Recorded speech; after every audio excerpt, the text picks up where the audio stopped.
그날 그는 아무 말도 하지 않고 그 자리에 앉아 있었다. 사람들이 일부러 피해서 지나가던 자리였다. 오전부터 내리던 가랑비가 먹고 거리에는 젖은 아스팔트 냄새가 번지고 있었다. 그 냄새가 유난히 진하게 느껴지던 오후였다. 옷은 낡아 있었고 얼굴에는 오랜 시간이 남긴 주름이 겹겹이 쌓여 있었다. 하지만 그 표정에는 초조함도 구걸의 기색도 없었다. 그저 오래 앉아있던 사람처럼 보였을 뿐이었다. 무릎 위에 얹힌 두 손은 움직이지 않았고 시선은 어딘가 먼 곳을 향하고 있었다. 지나가는 사람들의 발소리가 그의 귓가를 스쳐 지나갔지만 그는 고개를 들지 않았다. 누군가는 걸음을 빠르게 했고 누군가는 애써 시선을 돌렸다. 그 모든 움직임이 그에게는 익숙한 것처럼 보였다. 그녀는 그 앞을 그냥 지나칠 수 있었을 것이다. 대부분의 사람들이 그랬듯이. 하지만 그날은 이상하게도 발걸음이 멈췄다. 이유는 없었다. 적어도 그때의 그녀는 그렇게 기억하고 있었다. 며칠 전 시어머니가 될 분과 나눴던 대화가 떠올랐다. 어떤 며느리가 되어야 하는지에 대한 이야기였다. 말투도 옷차림도 사람을 대하는 태도도 모두 시험받는 기분이었다. 그 자리에서 그녀는 웃으며 고개를 끄덕였지만 집에 돌아와서는 한참을 멍하니 앉아 있었다. 그때의 무게가 아직 가시지 않은 채로 그녀는 그 노인 앞에 서 있었다. 지갑을 열며 그녀는 잠시 계산을 했다. 이 돈으로 무엇을 할 수 있는지, 그리고 이 돈이 없어도 오늘을 넘길 수 있는지를. 머릿속으로는 이번 주에 내야 할 관리비와 다음 달 경조사비가 지나갔다. 그렇게 해서 나온 금액이 5만 원이었다. 정확히 계산해서 나온 숫자는 아니었다. 그냥 손에 잡힌 돈이었다. 그는 돈을 받으며 고개를 깊게 숙였다고 했다. 감사 인사도 사연도 없었다. 그 침묵이 오히려 오래 남았다. 그녀는 그 순간 노인의 손을 보았다. 손등에는 세월의 흔적이 그대로 드러나 있었고 손가락 마디는 굵고 거칠었다. 한때 무언가를 쥐고 일했을 것 같은 손이었다. 그 손이 천천히 돈을 받아들이는 모습이 묘하게 기억에 남았다. 그녀는 그 자리를 떠나며 뒤돌아보지 않았다. 왜인지 뒤돌아보면 안 될 것 같았다. 발걸음을 옮기는 동안 가슴 한쪽이 먹먹했다. 그게 후회인지 안도인지는 알 수 없었다. 그 후로 한참의 시간이 흘렀다. 그녀는 그날을 거의 잊고 살았다. 결혼 준비가 시작되었고 새로운 집으로 이사를 갔으며 시댁 식구들과의 만남이 잦아졌다. 다만 가끔 이유 없이 마음이 무거운 날이면 그 노인의 얼굴이 떠올랐을 뿐이다. 특히 비가 오는 날이면 그랬다. 창밖을 보다가 문득 그날의 거리가 생각났다. 젖은 아스팔트 냄새와 사람들의 발소리와 그 침묵이 함께 떠올랐다. 그녀는 그때마다 잠시 멈춰서서 창밖을 바라보았다. 무엇을 기다리는 것도 아니었고 무엇을 찾는 것도 아니었다. 그저 그 기억이 지나가기를 기다렸다. 시간이 지나면서 그 기억은 점점 흐릿해졌다. 노인의 얼굴도 그날의 날씨도 정확히 어느 거리였는지도 희미해졌다. 하지만 이상하게도 지갑을 열던 그 순간의 감촉만은 여전히 선명했다. 망설임과 결심 사이에 그 짧은 시간이 손끝에 남아 있었다. 그녀의 일상은 그렇게 천천히 채워졌다. 결혼 후 시댁과의 관계는 생각보다 조심스러웠다.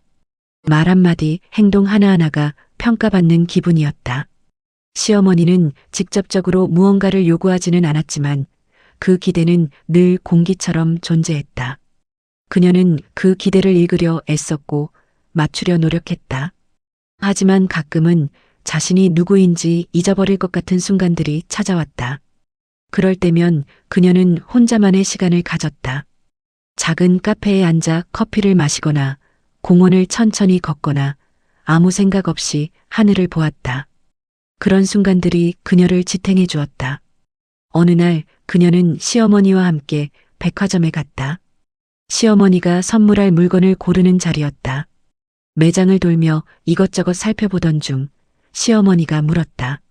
사람을 볼 때 뭘 제일 먼저 보니? 갑작스러운 질문이었다. 그녀는 잠시 생각했다. 글쎄요. 표정이요?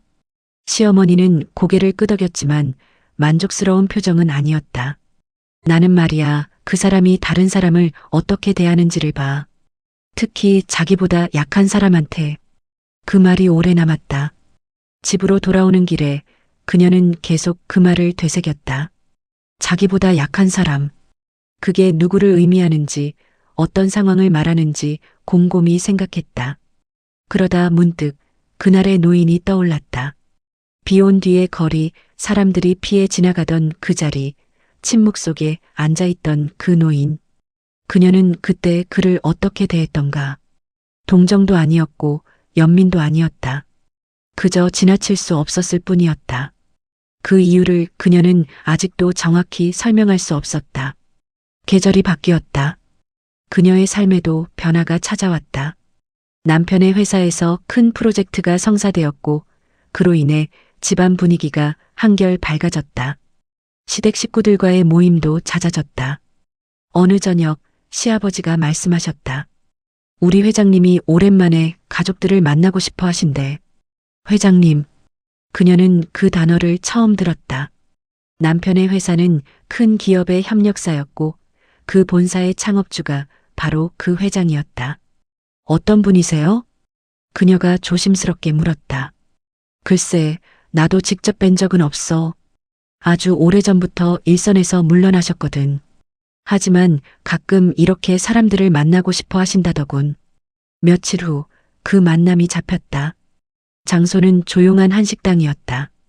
그녀는 그날 아침부터 긴장했다.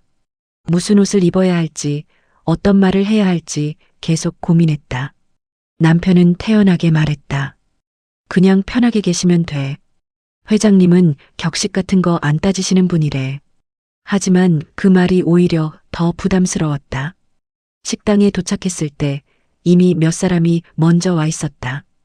그녀는 남편을 따라 조용히 인사를 나눴다. 그리고 잠시 후 한 노인이 들어왔다. 그 순간 그녀의 심장이 멎는 것 같았다. 노인은 단정한 옷을 입고 있었지만 그 얼굴은 분명했다. 비 온 뒤의 거리, 사람들이 피해 지나가던 그 자리에 앉아있던 바로 그 사람이었다. 그녀는 숨을 고르려 애썼다. 착각일까? 하지만 그 주름, 그 눈빛, 그 침묵하는 방식까지 모두 기억 속에 그와 같았다. 노인은 자리에 앉으며 사람들을 하나하나 둘러보았다. 그리고 그녀와 눈이 마주쳤다. 그 순간 노인의 눈빛이 잠깐 머물렀다. 알아보는 것 같기도 했고 아닌 것 같기도 했다. 그녀는 고개를 숙였다. 가슴이 두근거렸다. 식사가 시작되었고 사람들은 가벼운 대화를 나눴다. 노인은 말이 많지 않았다. 가끔 고개를 끄덕이거나 짧게 대답할 뿐이었다. 그 침묵하는 방식이 그녀에게는 너무나 익숙했다. 식사가 끝나갈 무렵 노인이 조용히 말했다. 다들 고맙네. 이렇게 시간 내줘서. 그 목소리는 낮고 잔잔했다. 나이가 들면 사람이 그리워지더군. 특히 낯선 사람들이. 그 말에 자리가 잠시 조용해졌다. 누군가는 웃었고 누군가는 고개를 끄덕였다. 그녀는 그 말의 의미를 곱씹었다. 낯선 사람들. 왜 하필 낯선 사람들일까? 식사 후 사람들이 하나둘 자리에서 일어났다. 그녀도 남편을 따라 일어서려는데 노인이 그녀를 불렀다. 잠깐만. 그녀는 멈춰섰다. 노인은 천천히 그녀에게 다가왔다. 혹시 우리 전에 만난 적 있나? 그녀의 입술이 말라왔다. 잘 모르겠습니다. 노인은 잠시 그녀를 바라보았다. 그리고 작게 웃었다. 아니, 있네. 분명히 있어. 그 말에 그녀는 아무 대답도 할 수 없었다. 노인은 더 이상 묻지 않았다. 그저 고개를 끄덕이고는 천천히 자리를 떠났다. 그날 밤 그녀는 잠을 이루지 못했다. 노인의 얼굴이 계속 떠올랐다. 그날의 거리, 그날의 침묵, 그리고 지갑을 열던 자신의 손. 모든 것이 다시 선명해졌다. 남편은 옆에서 편히 잠들어 있었지만 그녀는 천장을 바라보며 밤을 지새웠다.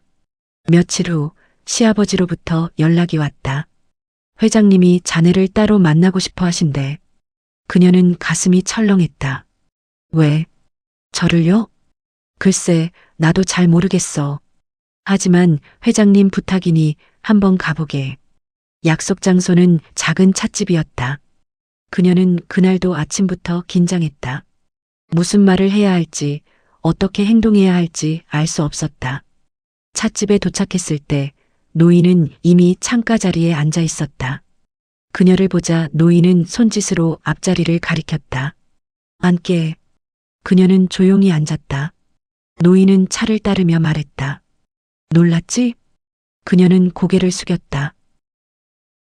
네. 미안하네. 그런 의도는 아니었어. 노인은 차를 그녀 앞으로 밀었다. 그날 자네가 준 돈 기억하나? 그녀는 숨을 멈췄다. 기억합니다. 5만 원이었지. 노인은 잠시 창밖을 바라보았다. 그날 나는 실험을 하고 있었네. 실험이요? 그래. 사람들이 나를 어떻게 보는지, 내가 아무것도 아닌 사람일 때 누가 멈춰 서는지 보고 싶었어. 그녀는 아무 말도 하지 못했다. 수십 명이 지나갔네. 누구는 못 본 척했고, 누구는 비켜갔지. 그런데 자네는 멈춰 섰어. 노인의 목소리는 여전히 잔잔했다. 그것도 한참을 망설이다가 그녀는 그때의 기억이 떠올랐다. 망설임, 계산, 그리고 결심. 나는 그 망설임이 좋았네. 노인이 말했다. 망설인다는 건 생각한다는 거니까. 자네는 나를 단순히 불쌍한 사람으로 본 게 아니었어. 한 사람으로 봤지. 그 말에 그녀의 눈시울이 뜨거워졌다. 그래서 기억하고 있었네. 그 얼굴을. 노인은 잠시 말을 멈췄다. 자네 같은 사람이 우리 집안에 들어온다니 기쁘더군. 그녀는 고개를 들 수 없었다. 저는 그냥 한 일이지. 알아. 노인은 작게 웃었다. 그게 더 귀한 거야. 차를 마시며 노인은 천천히 이야기를 이어갔다. 내가 사람을 보는 기준은 간단하네. 아무도 보지 않을 때 그 사람이 어떻게 행동하는가. 그녀는 조용히 노인의 말을 들었다. 자네는 그날 아무도 보지 않는다고 생각했겠지. 하지만 나는 봤어. 그리고 그게 전부였네. 그날의 대화는 길지 않았다. 노인은 더 이상 그 이야기를 꺼내지 않았고 그녀도 묻지 않았다. 다만 그들은 차를 마시며 일상적인 이야기를 나눴다. 날씨, 계절, 요즘 사람들 이야기. 그 평범한 대화 속에서 그녀는 이상하게 편안함을 느꼈다. 헤어지며 노인이 말했다. 고마웠네. 그날도 오늘도. 그녀는 깊게 인사했다. 제가 더 감사합니다. 노인은 천천히 고개를 끄덕이고는 찻집을 나섰다. 그 뒷모습을 보며 그녀는 한참을 서 있었다. 며칠 후 시아버지를 통해 소식이 전해졌다. 회장이 그녀 앞으로 계좌를 만들어 두었다는 것이었다. 금액은 50억. 그 숫자를 들었을 때 그녀는 현실감이 없었다. 남편은 믿을 수 없다는 표정이었고 시댁 식구들은 술렁였다. 하지만 그녀의 머릿속에는 다른 장면이 떠올랐다. 비 온 뒤의 거리, 지갑을 열던 손, 그리고 5만 원. 50억이라는 숫자는 너무 컸고 너무 멀게 느껴졌다. 하지만 5만 원은 여전히 손끝에 남아 있었다. 그녀는 그날 밤 혼자 조용히 앉아 생각했다. 만약 보답이 없었다면 그 선택은 의미가 없었을까? 아니, 그게 아니었다. 그녀는 그날 노인에게 돈을 준 것이 아니었다. 누군가에게 멈춰 섰을 뿐이었다. 그리고 그 멈춤이 지금 이 자리까지 이어졌다. 시간이 지나며 그 돈은 여러 곳에 쓰였다. 일부는 저축되었고 일부는 필요한 곳에 기부되었다. 그녀는 그 돈을 쓸 때마다 그날의 노인을 떠올렸다. 그리고 스스로에게 물었다. 이 선택이 누군가에게 멈춤이 될 수 있을까? 어느 봄날 그녀는 다시 그 거리를 지나갔다. 노인이 앉아있던 자리는 이미 다른 풍경으로 바뀌어 있었다. 하지만 그녀는 그 앞에 잠시 멈춰 섰다. 사람들은 여전히 바쁘게 지나갔고 아무도 그녀를 보지 않았다. 그녀는 그 자리에서 한참을 서 있었다. 무엇을 기다리는 것도 아니었고 무엇을 찾는 것도 아니었다. 그저 그날의 기억을 불러올 뿐이었다. 지갑을 열던 손, 망설이던 마음, 그리고 침묵. 그 모든 것이 여전히 그녀 안에 살아 있었다. 그녀는 천천히 발걸음을 옮겼다. 그리고 문득 깨달았다. 그날 노인이 준 것은 50억이 아니었다. 그것은 확인이었다. 자신이 한 선택이 틀리지 않았다는, 누군가를 한 사람으로 본다는 것이 무엇인지에 대한 그 확인이 그녀의 삶을 천천히 바꿔놓고 있었다. 이제 그녀는 사람을 대할 때 조금 더 멈춰섰다. 조금 더 눈을 맞췄다. 조금 더 귀 기울였다. 그것이 돈으로 살 수 없는 것임을 알았기 때문이었다. 세월이 흘렀다. 그녀에게도 자녀가 생겼고 그 아이들은 자라났다. 어느 날 딸아이가 물었다. 엄마, 사람을 볼 때 뭘 제일 먼저 봐? 그녀는 잠시 생각했다. 그리고 대답했다. 그 사람이 누군가를 어떻게 대하는지. 딸아이는 고개를 갸웃했다. 그게 뭔데? 언젠가 알게 될 거야.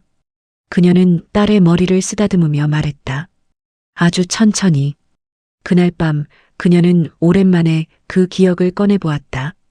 비 온 뒤의 거리, 젖은 아스팔트 냄새, 사람들의 발소리, 그리고 침묵 속에 앉아있던 노인. 50억은 숫자로 남았지만 5만 원은 기억으로 남았다. 아니, 5만 원조차 중요하지 않았다. 중요한 건 멈춰 섰다는 것. 그 한 사람 앞에서 그녀가 멈춰 섰다는 것. 그리고 그 멈춤이 아직도 계속되고 있다는 것. 창밖으로 비가 내리기 시작했다. 그녀는 창가에 서서 그 빗소리를 들었다. 어디선가 누군가도 이 비를 막고 있을 것이다. 그리고 누군가는 그 앞에 멈춰 설 것이다. 이유 없이, 그저 지나칠 수 없어서. 그 선택이 어디로 이어질지는 아무도 모른다. 하지만 그녀는 알고 있었다. 그 선택은 결코 사라지지 않는다는 것을.